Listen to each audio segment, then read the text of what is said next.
this is pretty significant because this signals to the journalists in the Philippines that they are not safe, that they can be targeted next, and this certainly sends a chilling effect on the media community here, especially on journalists who are, who follow Rappler's brand of journalism, which is critical, in-depth muckraking. And so this is a warning to them by the president, by this government, to watch out.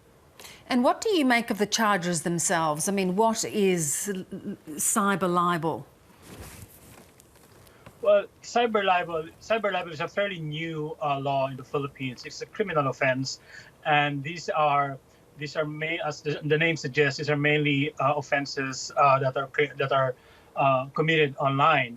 The thing about cyber libel is that, or what happened to this case is that the story that was in contention was published even before the cyber libel law was passed, but the Department of Justice found a way to make it work and to make it stick and to turn it into a cyber libel offense instead of a regular libel offense. And so that's why we're here now. So it's the cyber law that we have is very, very prone to manipulation, as we see in the case of Rappler.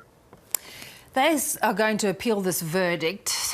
How much do you think they can rely on the court system at this point?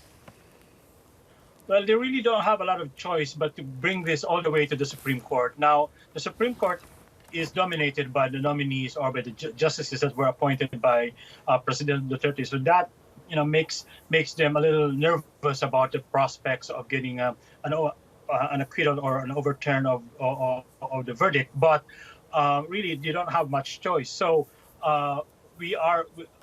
Rappler and all the other press freedom advocates in the Philippines are appealing to the justices to try to look at this issue in a much more comprehensive and much more a nuanced view.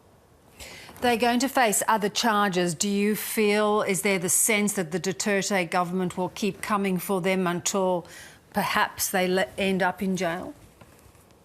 Well, that certainly is the message that's coming across, because keep in mind, Rappler is facing 11 criminal and civil cases as well as government investigations in a number of cases that have been filed against Rappler. This is just one of the series of cases that has been decided on by the court. So this is going to be a long-running battle between Rappler and the Duterte administration. And so this is just the beginning. And again, as I said, this is going to have an impact on the way journalists in the Philippines are doing their jobs, because this is a very, very key moment for press freedom, in the sense that if the government can go after a powerful media entity like Rappler, imagine what can happen to those who have less resources than they do. Indeed. What sort of international pressure do you think can be brought to bear on the Duterte government to pull back on this threat to press freedom? But apart from condemning what has happened here today, we are pushing for the international community, particularly at the United Nations Human Rights Council, which convenes this month, and that will tackle the resolution on the Philippines, on the human rights situation in the Philippines. And we expect member states to deliberate on this, and we expect international actors, international advocate groups to support the call for justice in the Philippines, and to really pressure the United Nations Human Rights Council to finally convene an independent international investigation into the killings in the Philippines. Good to talk, Carlos. Thanks so much.